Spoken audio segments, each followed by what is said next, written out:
এবার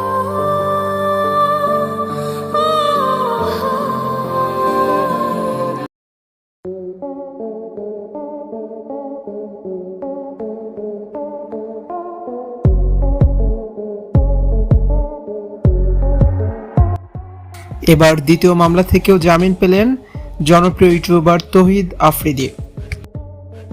কারামুক্ত হয়ে ছেলেকে কোলে জড়িয়ে ধরে কাঁদলেন তৌহিদ আফ্রিদি, যে ভিডিওটি সামাজিক যোগাযোগ মাধ্যম জুড়ে এখন ব্যাপক ভাইরাল হয়েছে। অবশেষে আইনি জটিলতা কাটিয়ে কারামুক্ত হয়েছেন জনপ্রিয় ইউটিউবার তৌহিদ আফ্রিদি। তার বিরুদ্ধে দায়ের করা 3টি মামলার সবকটিতে জামিন মঞ্জুর করেছে আদালত। মঙ্গলবার ঢাকার মেট্রোপলিটন ম্যাজিস্ট্রেট আদালত ওয়ারী থানার শেষ মামলায় তার জামিন মঞ্জুর করলে তার মুক্তিতে আর কোনো আইনি বাধা থাকে না। কারা ফটকে স্বজনদের সঙ্গে তার এক আবেগঘন মুহূর্তের সৃষ্টি হয়েছে। কারাগারের ভারী লোহার ফটক পেরিয়ে সামনে আসতেই থমকে দাঁড়ালেন তৌহিদ আফ্রিদি।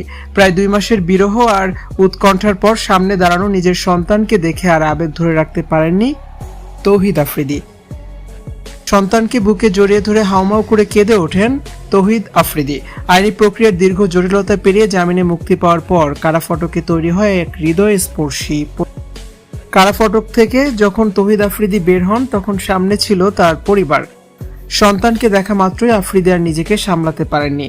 বুকে জড়িয়ে ধরে আদর করেন ছেলেকে। কান্নায় ভেঙে পড়েন এক বাবা। দীর্ঘদিন পর বাবাকে কাছে পেয়ে ছেলেও যেন তাকে আঁকড়ে ধরে। আফ্রিদিও তার সন্তানের এই কান্নার দৃশ্য উপস্থিত আইনজীবী, সংবাদ মাধ্যম কর্মী ও স্বজনদের হৃদয়ে স্পর্শ করে যায়। দীর্ঘদিন পর পরিবারও তার সন্তানকে কাছে পেয়েছেন আফ্রিদি। একজন বাবার জন্য সন্তান থেকে দূরে থাকা কতটা কষ্টের তা আজকে কারা ফটকে তাদের এই আবেগঘন মুহূর্ত দেখলেই বোঝা যায়। তৌহিদ আফ্রিদি প্রায় 1 বছরের মতো কারাভোগ করেছেন। ভিউয়ার্স, তৌহিদ আফ্রিদির জামিন নিয়ে আপনাদের কি মন্তব্য?